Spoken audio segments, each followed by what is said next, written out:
L'Hopital was actually not a mathematician. L'Hopital was a rich aristocrat from France who really liked math a lot.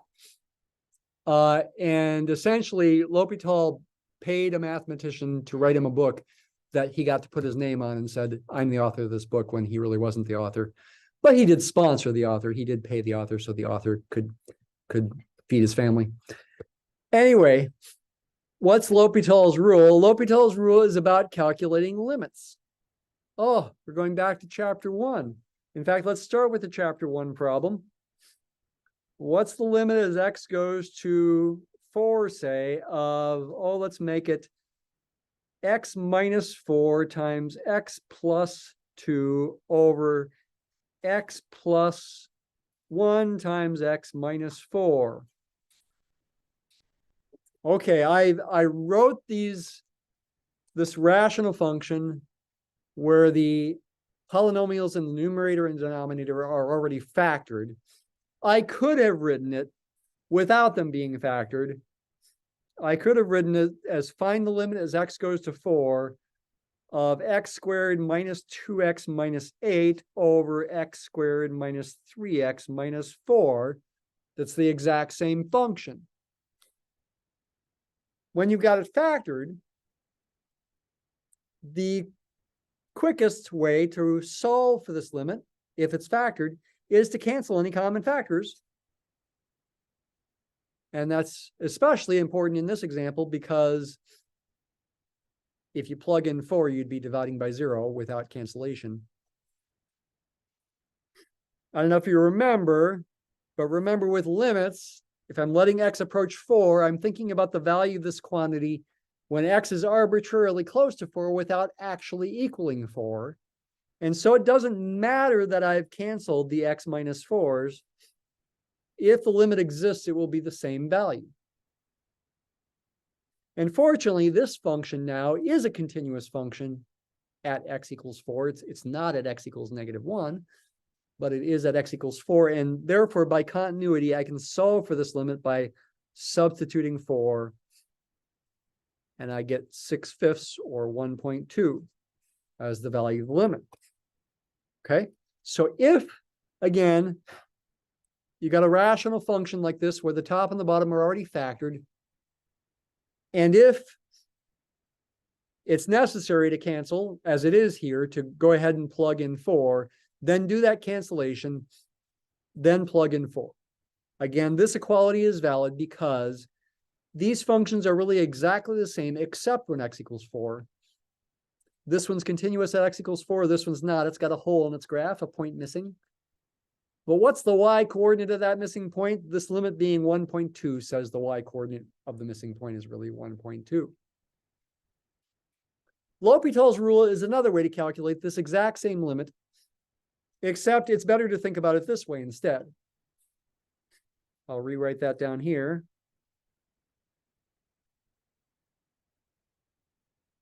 However, before you think about applying L'Hopital's rule,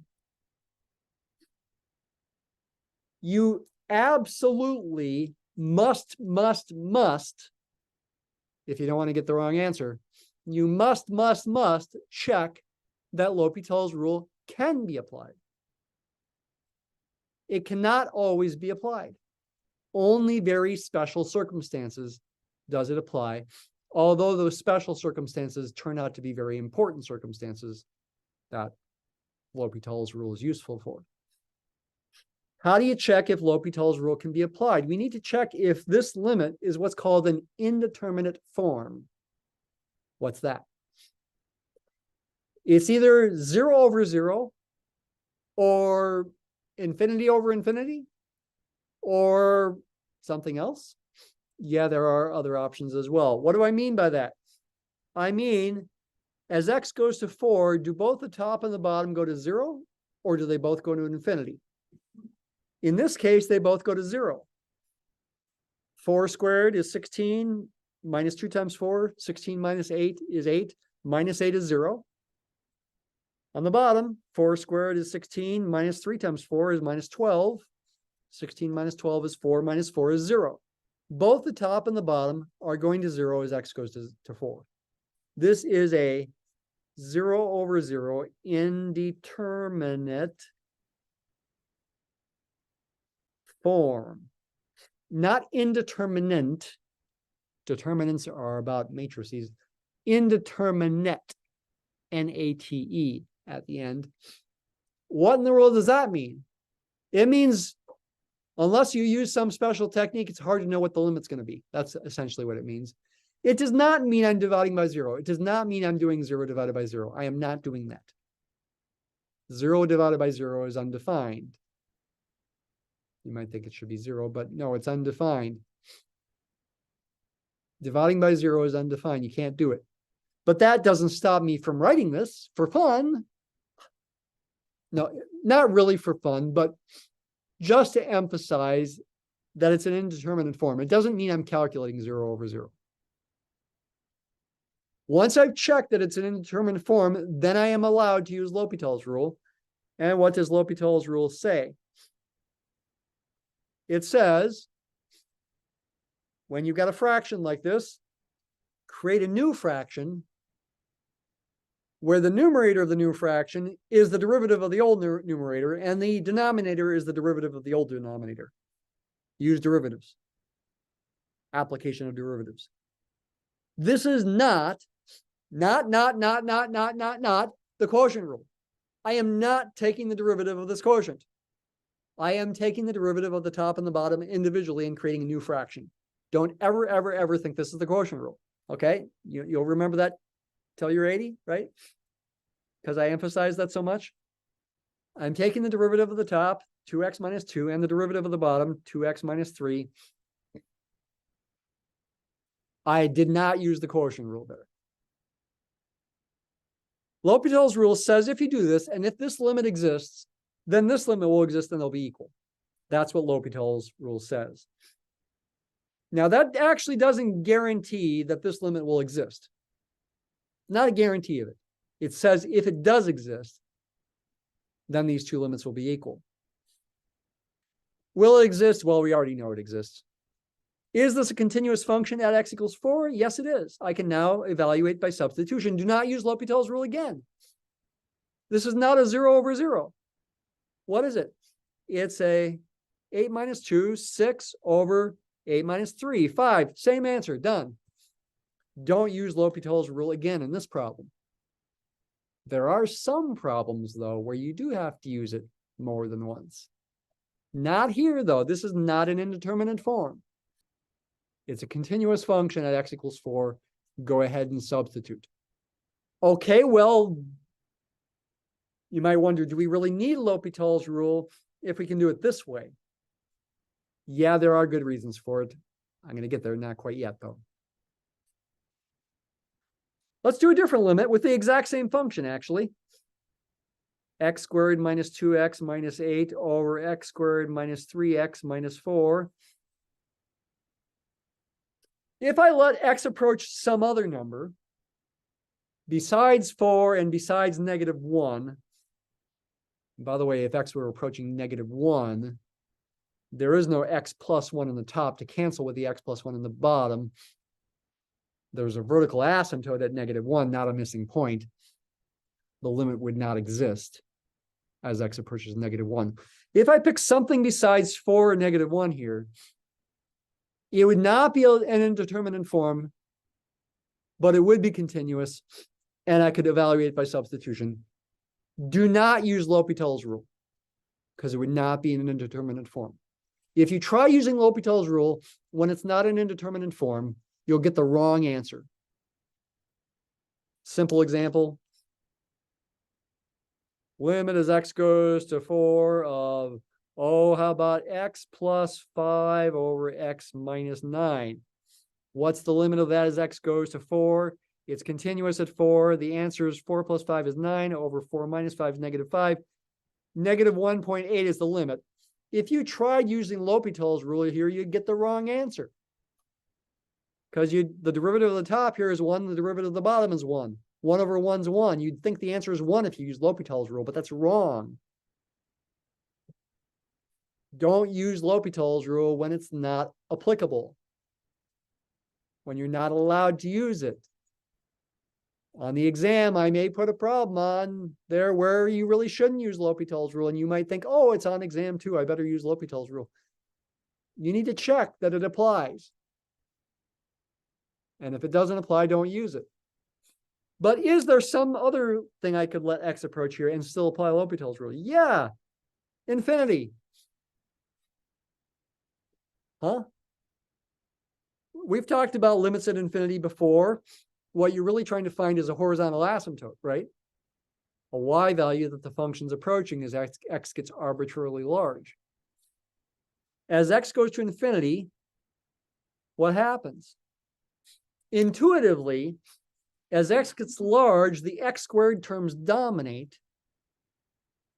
The linear and constant terms are essentially, it's almost like they're not even there. When x is large, this function acts like x squared over x squared. 1. The limit must be 1. Well, actually, we already knew that back in chapter 1. We talked about when the degree of the top and the bottom is the same. Look at the coefficients of the highest power. 1 over 1 is 1. Yeah, we already know the answer here. It's 1. But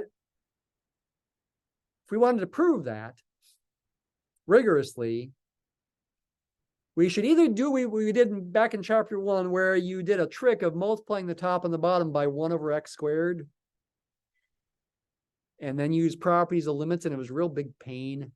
Limit of a quotient is the quotient of the limits, and the limit of a sum is the sum of the limits. We did one problem like that back in September. It was not pleasant. L'Hopital's rule is quicker.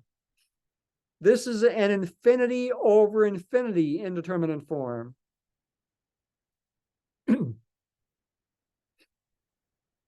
And once again, when I write that, I'm not saying infinity is a number, and I'm not saying I'm taking infinity and dividing it by infinity. I'm not saying that. I'm writing this to indicate that for this fraction, both the top and the bottom are getting arbitrarily large as x gets arbitrarily large. Shorthand notation. That is a situation where L'Hopital's rule applies. I can use L'Hopital to say this limit is equal to another limit, as long as this other limit exists, of what? Take the derivative of the top and the bottom individually, 2x minus 2 over 2x minus 3. I already did that before, but now I'm letting x approach infinity. Technically speaking, we should really apply L'Hopital's rule again. This is still infinity over infinity.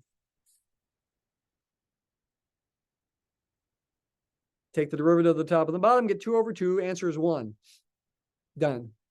So there I did apply L'Hopital's rule twice.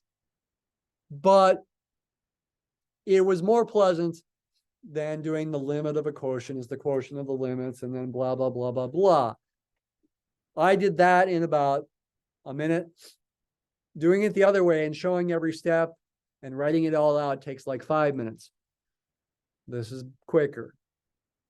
So it applies for 0 over 0 indeterminate forms. It applies for infinity over infinity indeterminate forms, meaning, and again, when you say indeterminate form, basically you're meaning, I can't tell what the answer is without applying L'Hopital's rule, is essentially what that means. It's indeterminate. I don't know the answer. I need some other method to help me find the answer. What are some examples where L'Hopital's rule is necessary that you really seemingly can't do any other way? How about the limit as x goes to 0 of, say, sine of 11x over 5x? The answer, maybe unfortunately, does end up being 11/5. But you can't just say, well, get rid of the sine, get rid of the x's, and that's why the answer is 11/5. No, bad reasoning. You do need to use L'Hopital's rule. And based on what we know so far, that's really the only thing you have available to you, because you can't do any factoring there, right? It's not a polynomial, sine of 5x. Actually, in calculus 2, we will learn you actually can do some factoring. What? In calculus 2, sine of 11x can be written as an infinite series, and an 11x can be factored out. Infinite series is like an infinite polynomial. What? I'm serious. It's really fun. Take Calc 2. But for now, we don't want to do that. We want to use L'Hopital's rule. Does L'Hopital's rule apply? As x goes to 0, sine of 11 times 0 is sine of 0 is 0. 5 times 0 is 0. This is a 0 over 0 indeterminate form. And from now on, I'll abbreviate indeterminate. You can even abbreviate this IF. Though if you do, use periods. Indeterminate form. Therefore, I may apply L'Hopital's rule, which I'll abbreviate like that. It's equal to a new limit, if this new limit exists, of a new fraction where the top of the new fraction is the derivative of the old 11 cosine of 11x, and the bottom is the derivative of the old bottom. Derivative of 5x is 5. There we go. L'Hopital's rule says if this limit exists, then so will this one, and they'll be equal. All right. What do I do now? Well, I'm not dividing by 0 if I plug in 0. This is a continuous function. I can evaluate this limit by plugging in 0. Cosine of 0 is 1. That's why the answer is 11/5. Sometimes guessing the answer, it's not what you might guess. Let me do a somewhat similar problem to this, slightly modified.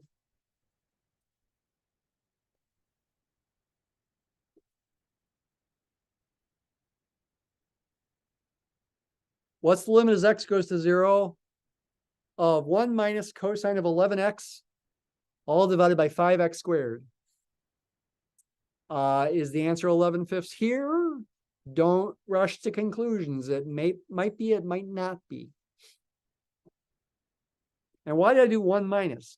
Well, in order to make it an indeterminate form, that's why. Cosine of 0 is 1, so if I just had a cosine up there, it would not be an indeterminate form. In fact, if this function were cosine of 11x over 5x squared, this function would have a vertical asymptote at 0. But if I do a 1 minus that, now cosine of 0 is 1, 1 minus 1 is 0, and the bottom is 0 as when x is 0. This is a 0 over 0 indeterminate form. Let's try using L'Hopital's rule. Take the derivative of the top and the bottom individually. Derivative of cosine is negative sine, but I already have a negative sign there. So I get a positive 11 sine 11x. Derivative of the bottom is 10x.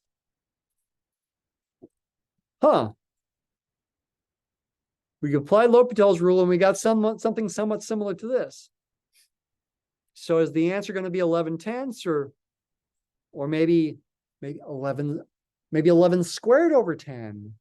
11 times 11? But we really need to apply L'Hopital's rule again. This is a 0 over 0 indeterminate form. Apply L'Hopital again. Yeah, the chain rule is going to give you another factor of 11. 11 squares 121. Derivative of the bottom is 10. Cosine of 0 is 1. This is no longer in indeterminate form. Don't use L'Hopital's rule again. You get the wrong answer. You're going to get 121 over 10. The answer is 12.1, which you would never guess just looking at that, right? Is this really right? Check it graphically. Well, okay, let's check it with Mathematica. There's a couple ways to check it on Mathematica.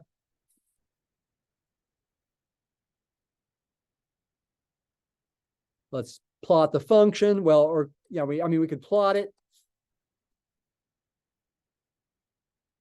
near 0. Looks like it's close to 12 at least. You might guess from this picture that the limit is 12, but it's actually not. It's 12.1. I can do this as well. 121 over 10. How do I make that arrow? It's magic. Minus sign, greater than sign turns into arrow. Fun, fun. Minus sign, greater than. There's the limit. It's not 12. You might be deceived just looking at the graph. It's a little bit bigger than 12. It's 12.1. L'Hopital's rule applies to other kinds of indeterminate forms as well. For example, what's the limit as x goes to infinity of x times e to the negative x? Does this limit exist? It's an indeterminate form because it's not clear what the answer is. You've got a quantity getting very large as x gets large, x itself, times a quantity getting very small as x gets large, exponential decay. I hope, based on what I've said about exponential growth and decay in the past, that you would guess that the exponential decay would win out, and this limit should be 0. That's going to 0 much faster, in a sense, than that's going to infinity, such that the product is probably getting very small, going to 0. But technically, it is a infinity times 0 indeterminate form. However, I cannot apply L'Hopital's rule to something that's not a fraction. I cannot take the derivative of x, 1, and multiply times the derivative of e to the negative x, negative e to the negative x, and be guaranteed that the resulting limit will be correct, although it does happen to work in this case. In general, it doesn't. So you have to write this as a fraction. How? Well, that's easy. E to the negative x is the same as 1 divided by e to the positive x. Now it's a fraction. And when you write it as a fraction, now it becomes an infinity over infinity indeterminate form. It's a fraction to which I can apply L'Hopital's rule.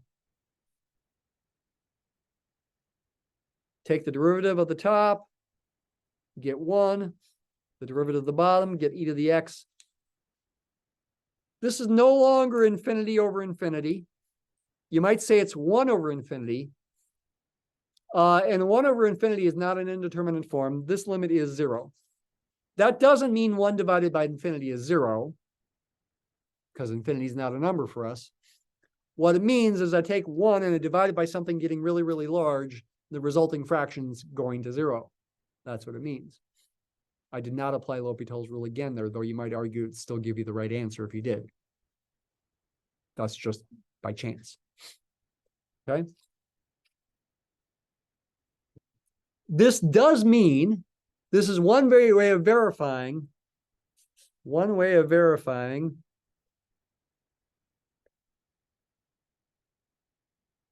that e to the x dominates x as x goes to infinity. I mean, I guess it's the main way of verifying it. Is there another way? If there is, I can't think of it off the top of my head. Let's just say verifies that e to the x dominates x as x goes to infinity. It grows much faster than x does as x gets large, which you already knew. Well, what if I multiplied by x squared instead of x?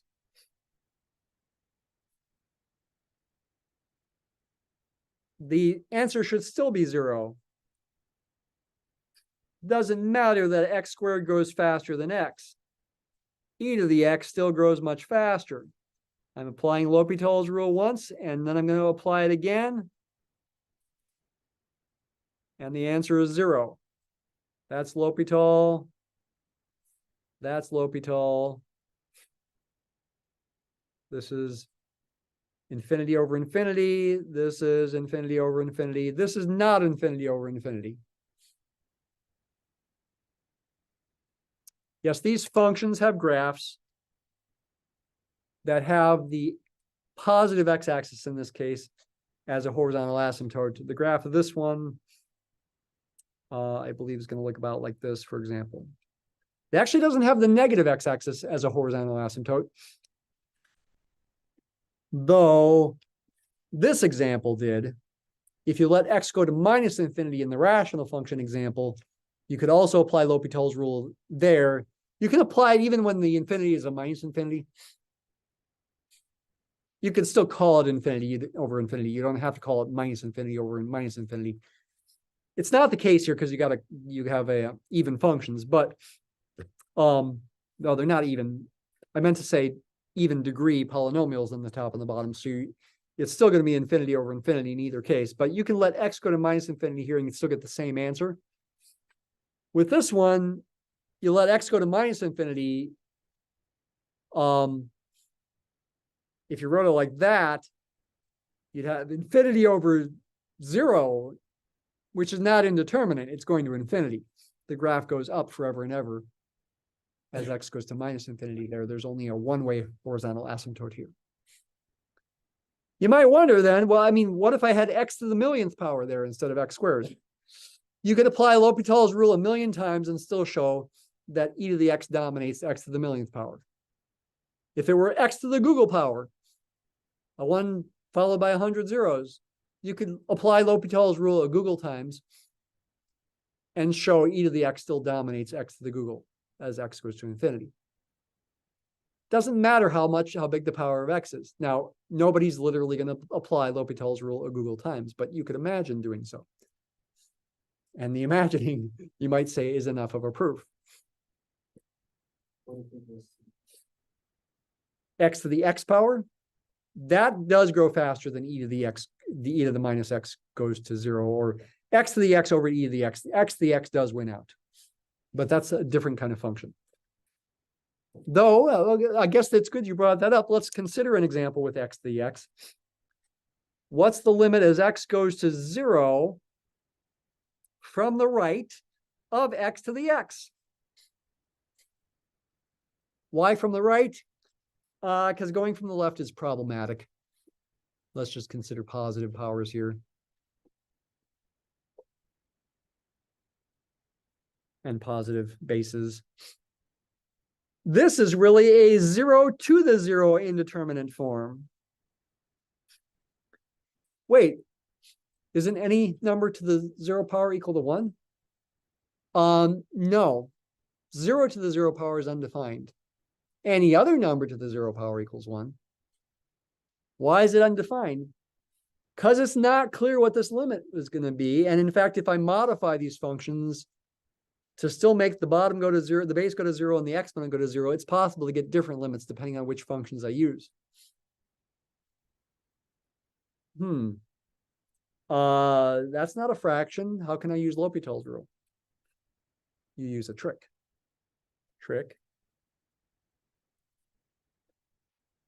Call this function, call the output y. I could call it f of x too. Take the log of both sides.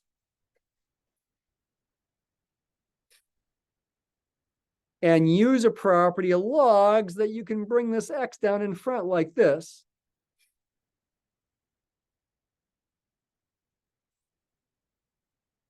ln of this function, x to the x, is a function that's a little bit more ordinary looking, you might say. I wonder if we could figure out what the limit of this is as x goes to 0, and if that would tell us what the limit of this is as x goes to 0. So what is the limit as x goes to 0 from the right of x times natural log of x? That is really an indeterminate form. It's a 0 times, well, minus infinity, or just 0 times infinity indeterminate form, right? Because ln of x goes down to minus infinity as x goes to 0. It's okay if you don't put the minus sign there. It's not really a big deal. It's an indeterminate form. It's hard to say what the answer is. Can L'Hopital's rule help us? Only if we write it as a fraction. How? How about ln of x over 1 over x? Is that okay? These two things are equal, as long as x is not 0. I mean, they're both undefined when x is 0, but I'm letting x go to 0 without equaling it. This is now an infinity over infinity indeterminate form, and I didn't bother with the minus sign that time.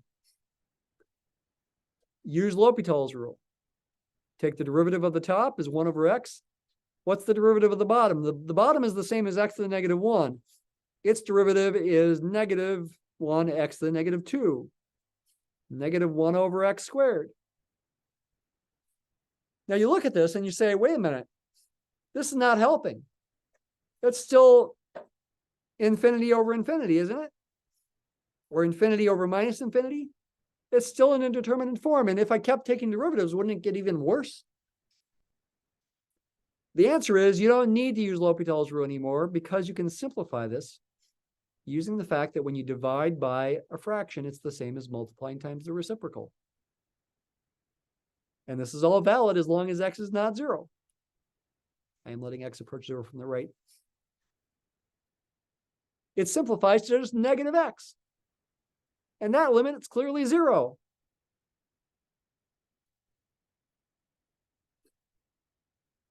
So what have we found? We found that the limit of y, which is the limit of ln of x to the x, as x goes to 0 from the right, is 0. Limit of the natural log of something is 0. I guess the thing inside must be going to 1.